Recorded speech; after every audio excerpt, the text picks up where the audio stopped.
Doc Jacobs grew up in a family with deep roots in the military and emergency medical aid. He chose to combine the two and become a Navy corpsman. My dad obviously served. I had uncles that served. So all wars, Korea, Vietnam, but my great-grandfather was a Darby's Ranger in World War II. So I knew I had to go. I knew that I had to do my part. Doc deployed to Iraq in 2005, and with just 2 weeks left in his deployment, his Humvee was struck by an IED. I could feel the blast. I could feel everything. I did my self-assessment real quick. Radio in my position, I said, "This is Doc J, I'm alive, but I can't feel my legs." The blast had fractured his neck and back, shattered his forearm, and mangled his fingers and legs. Doc was placed in a medically induced coma and awoke at Walter Reed National Military Medical Center, where his father was waiting for him.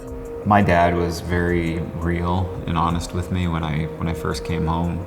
And I remember that I was sitting in the hospital bed and he said, "Son, when you leave this hospital, this is not the end of your recovery road." He said, "You're gonna have tune-ups for the rest of your life." Those words rang true. During the last 15 years, Doc has undergone over 85 surgeries. I had 2 limb salvages with my left and right leg, but the orthopedic surgeon wanted to amputate both of them right away. My dad said no, that he wasn't gonna make that choice for me. I ended up having my left leg amputated 8 months after because of the nerve pain and the orthopedic pain that I was enduring. I just couldn't live on those meds. It just was not conducive to a healthy lifestyle. So I lost like 50 plus pounds after my injury initially, and I just felt like a skeleton. Rehab and recovery have been a constant challenge, and Doc's home could not accommodate his injuries. He applied to the Gary Sinise Foundation's R.I.S.E program for a custom-built adaptive smart home, and I called Doc to tell him the good news. He'd been approved. And so I saw my phone ringing, and I was like, why is Gary calling me? Yeah, so I answered the phone, I'm like, "Hey Gary, what's going on?" He said, "You've been approved for a house." And I was just like, speechless. Like I didn't know what to say. With the support of national partners and independent community donations, the Gary Sinise Foundation began construction on Doc Jacobs' home. In August of 2021, the home was completed, and Doc and his 2 children moved in. So when I pulled up, there was like a calming peace about it, like knowing that this is where I'm gonna be for probably forever. Good morning, Pete. Welcome home, sir. Yeah, thank you. Thank you. Whoa. This is a big house. Well, it's your house, girlfriend. Walking in with my kids and seeing their excitement and like how happy they were, and this is their day as well. I love